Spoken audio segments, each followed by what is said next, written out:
خاطر وتتيانا والسلام بكم يا جماعة الخير مساء الخير عليكم مازال فلاوني والسلام عليكم je vais pas vous dire est-ce que vous allez bien, j'espère que vous allez bien parce que franchement c'est l'émission la plus dure que je vais faire. Mais franchement c'est l'émission la plus dure, c'est une émission qui me déchire le cœur parce que nous sommes arrivés à un point extrêmement dangereux de développement dans les relations bilatérales entre l'Algérie et le Maroc. Je le dis en toute sincérité. Cette fois-ci, je m'excuse auprès de mes compatriotes algériens. Vous n'allez pas me dire à cause du Maroc, le Makhzen, Israël, parce que rien ne peut justifier ce qui a été fait aujourd'hui par le gouvernement algérien, par le régime Tebboune. Le régime Tebboune a commis ce qu'il vient de faire là. La décision qu'il vient d'adopter maintenant, elle est injustifiable. T'as un problème avec le gouvernement marocain, t'as un problème avec le roi marocain, avec le cousin du roi, avec les services de renseignement marocains, avec les autorités marocaines. Ça, on l'a compris, c'est une divergence politique. Il n'y a jamais été question d'impliquer le peuple marocain et le peuple algérien dans ce différend politique. Nous, les peuples, on n'a pas de problème. Il y a des mariages mixtes entre les Algériens et les Marocains, il y a des couples mixtes, il y a des familles communes, il y a des noms, il y a des cousins, il y a des relations historiques, géographiques, religieuses, spirituelles, il y a un partage de l'histoire, de la géographie, de la spiritualité et de la foi. Il y a tellement de métissage entre les Algériens et les Marocains que dans plusieurs régions du Maroc comme de l'Algérie, on ne sait plus distinguer qui est Marocain et qui est Algérien. Et le métissage entre Algériens et Marocains est encore plus important que la diaspora. Le régime algérien, contre toute attente, on avait cette information. On avait l'idée, Sma'na Bli Tebboune commence à cultiver une idée totalement folle, une idée extrêmement dangereuse, un acte d'un extrémisme ignoble. Je dis bien un acte d'un extrémisme ignoble.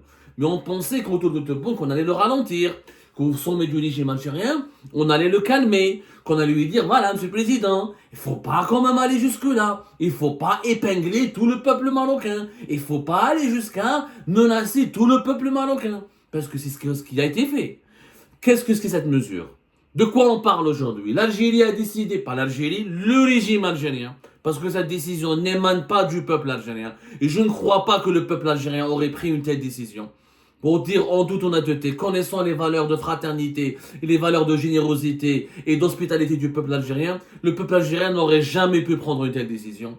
Le régime Tebboune, parce qu'aucun autre régime ne l'a fait auparavant, à l'exception dans les années 90, dans un cas extrêmement grave et inédit dans les relations algéro-marocaines, l'Algérie avait riposté à une décision marocaine, elle a imposé le visa et elle a fermé les frontières. Ça, c'est un cas à part dans la décennie noire. On va en parler étape par étape, doucement, mais sûrement, beaucoup de pédagogie. Mais c'est la première fois qu'un régime algérien instaure, sans qu'il y ait de conflit, sans qu'il y ait d'actes de terrorisme, sans qu'il y ait de problèmes de menaces militaires, sans qu'il y ait un problème militaire et sécuritaire. Parce que le problème entre l'Algérie et le Maroc, pour le moment, c'est un problème diplomatique et politique autour du Sahara occidental. C'est tout. Il n'y a pas de problème sur le tracé frontalier, il n'y a pas de revendication marocaine sur une région du territoire algérien, il n'y a pas de revendication algérienne sur une région, là, sur un territoire marocain. Il n'y a aucun problème à l'exception que le Maroc a normalisé ses relations avec Israël. Ça, c'est une question interne, c'est entre eux, leur gouvernement, leur roi et le peuple marocain. Il a un roi, il a un gouvernement. Ils n'ont qu'à se débrouiller entre eux. Comme nous, les Algériens, on a le droit d'avoir des relations avec n'importe qui. Mais aujourd'hui, le ministère algérien des Affaires étrangères, il a annoncé l'instauration d'une obligation d'un visa d'entrée au territoire algérien pour tous les ressortissants marocains. Pour tous les ressortissants marocains. C'est-à-dire que tout Marocain détenteur d'un passeport marocain, il doit aujourd'hui demander un visa pour pouvoir venir en Algérie. C'est une première. Une première en temps de paix. Parce qu'il n'y a pas de guerre officiellement déclarée, ni de tension militaire ou sécuritaire entre les deux pays ou à la frontière des deux pays. Qu'est-ce qu'il a dit le ministère des Affaires étrangères? Le gouvernement algérien, voici le communiqué, a décidé de rétablir avec effet immédiat l'obligation d'obtention du visa d'entrée au territoire national pour tous les ressortissants étrangers détenteurs de passeports marocains. C'est ce que dit le ministère des Affaires étrangères. Ce que ça signifie que tous les Marocains ont l'obligation, à partir d'aujourd'hui, 26 septembre 2024, de demander un visa d'entrée pour venir en Algérie. Qu'est-ce qu'il dit le communiqué encore? L'Algérie, mue par des valeurs, regardez comment c'est écrit, il faut vraiment avoir la haine, il faut vraiment être irrationnel pour écrire de telles choses. L'Algérie, mue par des valeurs de solidarité, tissé par les liens humains et familiaux qui unissent les deux peuples frères, algériens et marocains, avait évité lors de la décision de rupture des relations diplomatiques avec ce pays, le Maroc en l'occurrence, en août 2021, de remettre en question la liberté et la fluidité de la circulation des personnes. Profitant du régime d'exemption des visas, malheureusement le Royaume du Maroc s'est livré à diverses actions attentatoires à la stabilité de l'Algérie et à la sécurité nationale, avec l'organisation à grande échelle de réseaux et de crimes organisés, de trafic de drogue, d'êtres humains, de contrebande, d'immigration clandestine et d'actes d'espionnage, ainsi que le déploiement d'agents de renseignement sionistes, détenteurs de passeports marocains, pour accéder librement au territoire national. Ces actes constituent une menace directe sur la sûreté nationale de notre pays et imposent un contrôle ferme et strict que tous les points d'accès et de séjour en territoire national. Attends, mais c'est extrêmement grave. Les autorités algériennes accusent le Maroc d'avoir fourni des passeports marocains à des agents israéliens, à des espions israéliens. Donnez-nous les preuves. Attendez les preuves. Est-ce que vous avez arrêté un agent du Mossad qui a un passeport marocain en Algérie? Montrez-nous les preuves. Si l'Algérie avait, vous, un trafiquant d'armes, Kabyle, qui venait de Marseille à Bdjaïa, avec des pistolets, avec des armes de chasse, il a été arrêté, il a été filmé et montré à la télévision. Les autorités algériennes, je le dis, je le précise, et je pense qu'il y a de quoi saisir le Conseil de sécurité de l'ONU, parce que c'est une accusation extrêmement grave. Je me demande pourquoi la Ligue arabe, le secrétariat général de la Ligue arabe, le secrétariat général de l'Organisation de la Conférence islamique, des organisations qui regroupent l'Algérie, le Maroc et l'ensemble des pays arabes et musulmans, et devraient se mobiliser et demander des preuves aux autorités algériennes. Vous dites qu'il y a eu des espions israéliens qui avaient le passeport marocain. Montrez-les-nous. Montrez-les-nous. Pour les autres arguments, là, les autorités algériennes justifient l'instauration d'un visa par les pratiques de l'immigration clandestine, par les trafics de drogue, trafic d'êtres humains. Attendez, mais il y a des migrants maliens qui passent par l'Algérie. Est-ce qu'il faut maintenant, parce qu'il y a des migrants clandestins maliens qui rentrent en Algérie pour aller vers l'Europe ou pour rester en Algérie, est-ce que l'Algérie doit maintenant imposer les visas aux Maliens? La même chose pour le Niger. Nous n'avons pas de visa. Je crois qu'avec le Niger, nous avons un visa. Je ne sais pas. Mais avec le Mali, nous n'avons pas de visa. Ça, j'en suis sûr. Il y a aussi il y a des contrebandiers tunisiens. Il y a des Tunisiens qui font de la contrebande avec l'Algérie, trafic des sons. Allez voir à Tbessa. Allez voir à Bir al-Ater. Allez voir à Soukaras. Allez voir du côté de Tarf. Surtout à Tbessa. Allez voir le Ouedsouf. Entre la Libye et la Tunisie, surtout avec la Tunisie, il y a un grand trafic de contrebande. Il y a aussi des migrants qui passent aussi par la Tunisie pour aller vers de l'Algérie, pour aller vers l'Espagne. Est-ce qu'il faut pour autant imposer le visa aux Tunisiens? Est-ce qu'il faut pour autant imposer le visa aux Libyens? Durant les frontières de l'Algérie avec le Niger et le Mali, comme avec la Tunisie, la Libye, il y a autant de fléaux de contrebande, de trafic d'êtres humains, de trafic de migrants clandestins, voire des trafics d'armes et de trafic de drogue. Il faut arrêter de mentir. Les frontières algéro-marocaines sont militarisées. C'est les frontières les plus surveillées du pays. On a construit même des tranchées. Même des tranchées. Allez voir la frontière algéro-marocaine du côté de Saïdia et du côté de Porsi. Vous allez voir du côté de Porsi, Mjetlemsen, Saïdia du côté du Maroc, que la frontière, le grillage se prolonge en pleine mer. Donc, c'est la frontière la plus surveillée. Les trafics sont beaucoup plus considérables. Et je défie les douanes algériennes de nous publier les chiffres des saisies et des arrestations de brigands, de contrebandiers. Et vous allez remarquer que le trafic d'êtres humains, de drogue, d'armes et de migrants clandestins est beaucoup plus important entre la frontière algéro-tunisienne qu'avec la frontière algéro-marocaine. Et la majorité des migrants clandestins ne viennent pas du Maroc, ils viennent du Mali et du Niger. Donc, Wushendero, les arguments les arguments du régime algérien ne tiennent pas debout. Il ne tient pas debout. Je le dis et je le redis, il ne tient pas debout. Il y a des arguments à cause du trafic, etc. Le seul argument qui peut être valable, c'est l'arrestation. Comment dirais-je? C'est l'arrestation d'espions israéliens détenteurs de passeports marocains. Donnez-nous vos preuves. Kharjouhum à la télévision. Attendez les noms. Vous avez arrêté des espions israéliens qui sont détenteurs de passeports marocains. Moi, je mettrai ma vie en jeu, jamais Masarat. Parce que le gouvernement, le régime algérien avait arrêté des espions israéliens porteurs de passeports marocains, il les aurait affichés à la télé, il les aurait affichés devant le monde entier. Donc, arrêtons maintenant de mentir. Il n'y a pas l'instauration, donc c'est une restriction, la limitation, la fin, je dis bien, nous assistons aujourd'hui le 26 septembre 2024, c'est un jour tristement historique, c'est définitivement la fin de l'Union pour le Maghreb. C'est définitivement la fin d'un grand principe qui a fait l'Union pour le Maghreb. C'est la liberté de circulation entre les pays. Il y a plus de trafic. Tout ce qui a été, toutes les arguments, les actes de sabotage, les actes de crime, les réseaux de crime organisé, trafic de drogue, d'êtres humains. Les Maliens n'ont pas besoin de visa pour entrer en Algérie. Et nous avons des problèmes politiques avec le gouvernement actuel de transition du Mali.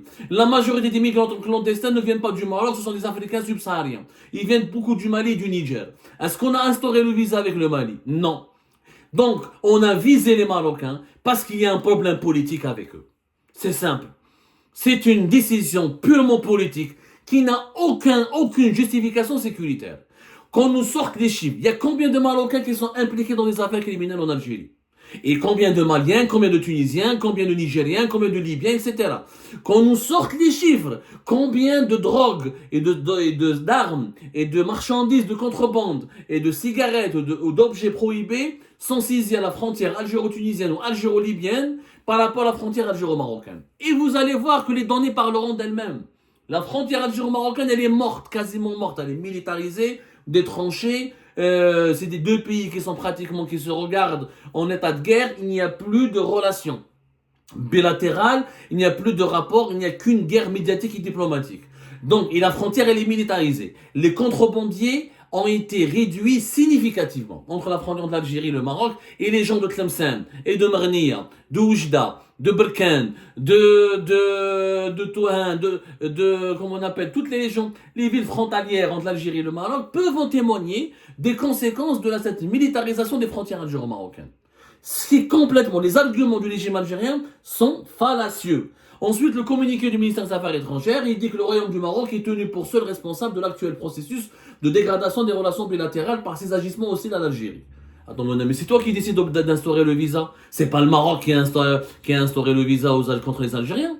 Les Algériens ont toujours au Maroc avec son visa. Je n'ai pas vu un témoignage d'un Algérien qui est parti au Maroc, qui n'a pas été bien accueilli, qui a été refoulé de l'aéroport, ou là qui a été maltraité à l'aéroport, ou là qui a été rejeté à l'aéroport, ou là on lui a dit ne rentre pas. Les Algériens circulent le plus librement au monde au Maroc. C'est des décisions purement algériennes. La rupture des relations diplomatiques est une annonce unilatérale algérienne. Le Maroc n'a pas souhaité cette rupture des relations diplomatiques. Vous allez me dire qu'il l'a provoqué. Provoqué comment? Vous parlez d'actes hostiles. Mis à part la normalisation avec Israël, quels sont les autres actes hostiles à l'Algérie? Attendez la liste. Et ça, l'acte hostile, c'est qui? C'est l'État marocain. Ok, t'as un problème avec l'État marocain. Ok. Je ne veux pas de diplomates marocains chez moi. Je ne veux pas des officiels marocains chez moi. En septembre 2021, on a fermé le ciel algérien aux avions marocains. Ok, mais le peuple où est-ce? Il y a des travailleurs marocains en Algérie, dans la maçonnerie, dans l'agriculture, dans l'artisanat. Il y a des familles algéro-marocaines, INS. Il y a des Marocains d'origine algérienne. Il y a des Algériens d'origine marocaine. Comment ils vont faire ces gens-là? On va briser des familles. Début des années 80, il y avait 200 000 Marocains en Algérie. Contre 50 000 Algériens au Maroc. Et c'est des chiffres qui n'ont jamais été officiellement assumés et reconnus. Jusqu'à aujourd'hui, à l'étranger, comme sur le territoire national, il y a énormément de familles algéro-marocaines. Les Marocains de base ont fait quoi contre nous? أنا حبيت نفهم يا مسيو تبون وعلاش عندك هذيك لا ماروكوفوبيا؟ علاه راك جايبها عقابهم؟ علاه تكره لي ماروكان؟ فهمنا برك. واش داروا لك صحه؟ Le roi tu l'aimes pas, je peux comprendre. Le premier ministre tu l'aimes pas, je peux comprendre. Les généraux marocains tu les aimes pas, je peux comprendre. Mais le peuple واش دار؟ Les artistes marocains ont fait quoi? Les sportifs marocains ont fait quoi? Les journalistes marocains ont fait quoi? Les citoyens lambda, les maçons marocains ont fait quoi? Les agriculteurs marocains ont fait quoi? Les ingénieurs marocains ont fait quoi? Les étudiants marocains ont fait quoi? Ça n'a pas de sens. C'est un acte d'un extrémisme dégueulasse. Je suis désolé, on ne peut pas être objectif. Aujourd'hui, je le dis, toutes les Algériennes et les Algériens qui ne condamnent pas cet appel, cette décision haineuse et qui divise le Maghreb et qui aggrave les tensions entre les pays, c'est un pas davantage envers la guerre. Ça veut dire que tu veux absolument nous imposer, nous les Algériennes et les Algériens, une perception du Maroc comme si le Maroc est notre ennemi. Il faut absolument qu'on l'accepte. إذا حكمتوا des espions israéliens, détenteurs de passeports marocains, خلونا نشوفوهم. جيبوا غامني لي على تلفزيون نشوفوهم هاتوا برهانكم اشتكي كاين des organismes internationaux dénoncent mais parler avec des mots qui n'ont aucun sens, c'est des mensonges tout ça. Une information qui n'est pas étayée par une preuve est un mensonge. Cette base vaut pour le journalisme comme elle vaut encore plus en politique, notamment dans les relations bilatérales entre les États. Aujourd'hui, la contrebande avec la Tunisie halal, le trafic d'êtres humains avec le Mali et la Tunisie et la Libye halal, le trafic de tous les produits prohibés avec la Libye, la Tunisie, le Niger et le Mali halal, mais avec le Maroc non. C'est haram donc on leur impose le visa. Ça se fait pas. C'est une décision qui stigmatise le peuple marocain. C'est une stigmatisation du Marocain simple, lambda, qui lui n'a rien fait contre l'État algérien, contre l'Algérie. Je parle du peuple marocain, parce que le visa, ça va toucher qui? Ça va toucher le peuple marocain. Ça va toucher les Marocains qui doivent aller voir en Algérie voir leur famille. Ça va toucher les Marocains qui sont mariés à des Algériens. Ça va toucher aux enfants qui sont issus aux enfants marocains qui n'ont pas la nationalité algérienne, mais qui ont des cousins, qui ont des amis, qui ont des malabaliches, des cousins fraternels, et les Marocains qui sont mariés avec des Algériens. Comme une femme marocaine مزوجة مع un Algérien. باش تروح مع بلادها للجزائر. Il lui faut un visa. Ou la quoi, elle doit demander la nationalité algérienne pour ne pas avoir le visa. Eh bien, et le Marocain qui est marié avec une Algérienne et qui veut venir en Algérie avec sa femme, il va faire comment? Il doit demander le visa. Ça se fait pas, Yanes. C'est un extrémisme. Mais qu'est-ce que il va dire à te boul'ib عليك? كم راكو كاع رجال غير لي جينيرو 3 4 يطول ما كاش فيكم واحد يوقف معاه يقول له يا ودي monsieur Tebboune c'est pas comme ça. On a rabaissé l'Algérie. Où sont les valeurs de l'Algérie? L'Algérie dans tous ses problèmes avec les États. Nous n'avons jamais sanctionné les peuples. Nous n'avons jamais sanctionné les peuples. Nous n'avons jamais l'État algérien ne s'est jamais attaqué dans son histoire à des citoyens d'un État avec lequel on avait des problèmes qui impliquaient uniquement ses dirigeants.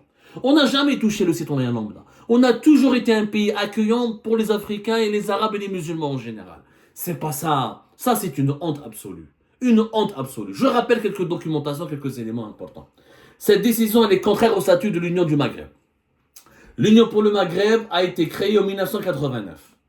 Sur l'une des bases de la création de l'Union pour le Maghreb, ou ce qu'on appelle l'Union du Maghreb arabe, même si beaucoup d'entre nous et beaucoup de Maghrébins contestent le mot arabe parce que le Maghreb, il est pluri-identitaire et une grande diversité culturelle identitaire. Il n'empêche que le 17 février 1989, à Marrakech, le roi du Maroc, le président de la Tunisie, le président de l'Algérie à l'époque, Chadli Ben Jdid, Kadhafi, le président de la Libye, et le président de la Mauritanie ont signé ce qu'on appelle le traité constitutif de l'Union du Maghreb arabe. L'Union du Maghreb arabe a été créée à Marrakech en 17 février 1989. Donc c'est pour ça qu'on parle du traité constitutif qui a été signé encore une fois à Marrakech. D'ailleurs, on oublie que l'Union du Maghreb existe, que le secrétariat général il est à Rabat, qu'il y a un secrétaire général qui est un Tunisien, actuellement c'est Jalal El-Merzoum. Donc il y a des institutions, le Maghreb a été créé, aujourd'hui Tebboune l'a enterré. Aujourd'hui on peut parler de la fin du Maghreb. Alors, le traité de ce qu'on appelle le traité de Marrakech ou le traité constitutif de l'Union pour le Maghreb. Dans l'article 2, c'est un document que vous pouvez retrouver sur internet. L'Union vise à renforcer les liens de fraternité qui unissent les États membres et leurs peuples, réaliser le progrès et la prospérité, contribuer à la préservation de la politique et de la paix fondée sur la justice et l'équité, poursuivre une politique commune dans différents domaines, œuvrer progressivement à réaliser la libre circulation des personnes, des services et des marchandises et des capitaux. Œuvrer progressivement à réaliser la libre circulation des personnes, des services et des marchandises et des capitaux. C'est l'article 2 du traité constitutif de l'Union pour le Maghreb, de l'Union du Maghreb arabe, signé le 17 février 1989 à Marrakech. Disponible sur Internet, ça a été signé par l'État algérien. Il y a eu un engagement officiel, un engagement officiel. Quand on signe un traité, encore une fois, les traités dans la constitution algérienne, c'est bien précisé, comme dans la constitution de la majorité des pays du monde, les traités internationaux sont supérieurs aux lois nationales. Donc quand on prend une loi, quand on adopte une loi internationale sur le territoire national, elle ne doit pas contredire ou s'opposer à un engagement solennel et international pris par l'État auprès de la communauté internationale. Nous, on a un engagement. On doit œuvrer pour la liberté de circulation. Bien avant le traité de 1989, bien avant ce traité-là, il y a eu ce qu'on appelle le traité de Marrakech. Après, il y a eu la réunion de Zeralda du 10 juin 1988 qui a lancé l'Union pour le Maghreb arabe. Entre l'Algérie et le Maroc, il y avait déjà une convention. C'est la convention de mai 1964. Elle est aussi disponible dans les archives. C'est une convention qui a été signée communément par l'ambassadeur algérien et l'ambassadeur marocain à l'époque, après la guerre des sables, la paix quand elle est revenue entre les deux pays. Le 11 mai 1964, les deux pays, les deux États, ont adopté une convention dans laquelle ils s'engagent à normaliser leurs relations diplomatiques, etc. Et dans laquelle ils s'engagent à faciliter et dans l'article 3, les deux gouvernements marocains et algériens s'engagent à rétablir la libre circulation des personnes et de leurs biens. Seul le passeport en cours de validité est exigé. C'est-à-dire qu'un Algérien, depuis 1964, l'Algérien peut aller au Maroc avec uniquement le passeport, le Marocain peut venir en Algérie uniquement avec le passeport. Donc, on a des conventions. Tebboune a violé ces conventions. Il a violé le régime Tebboune, le traité constitutif de l'Union pour le Maghreb arabe, et il a violé ce traité, cette convention du 11 mai 1964, signée par l'Algérie et le Maroc, et elle a été signée à l'époque, je pense par Saad Dahleb, qui était une figure de la libération nationale et qui était ambassadeur de l'Algérie au Maroc, et par l'ambassadeur marocain à l'époque en Algérie, Qassem Zahri. Il y a des conventions. Maintenant, il y a un seul épisode dans l'histoire du Maroc et d'Algérie où il y a eu un problème entre les deux pays par rapport au visa. C'était suite aux attentats de Marrakech en 1994. 1994, il y avait donc des attentats fait Marrakech. Les autorités marocaines ont accusé des terroristes algériens d'être à l'origine de ces attentats terroristes. Il y avait la décennie noire pendant l'époque en Algérie. Donc le Maroc, il a décidé d'imposer le visa à cette époque-là. Et l'Algérie, par réciprocité, elle a imposé aussi le visa. Il y avait la frontière qui avait été fermée et le visa qui a été instauré par les Marocains. Et l'Algérie ont riposté, ils ont instauré le visa, ils ont fermé les frontières. Et c'est resté en vigueur jusqu'en avril 2005, puisque 2004, le Maroc lève l'obligation du visa, de l'obtention du visa pour les Algériens qui veulent séjourner ou venir au Maroc. Et les Algériens, l'époque Abdelaziz Bouteflika, en avril 2005, il a mis fin à cette exigence d'avoir un visa pour que les voisins marocains puissent visiter ou puissent séjourner ou puissent se rendre en Algérie.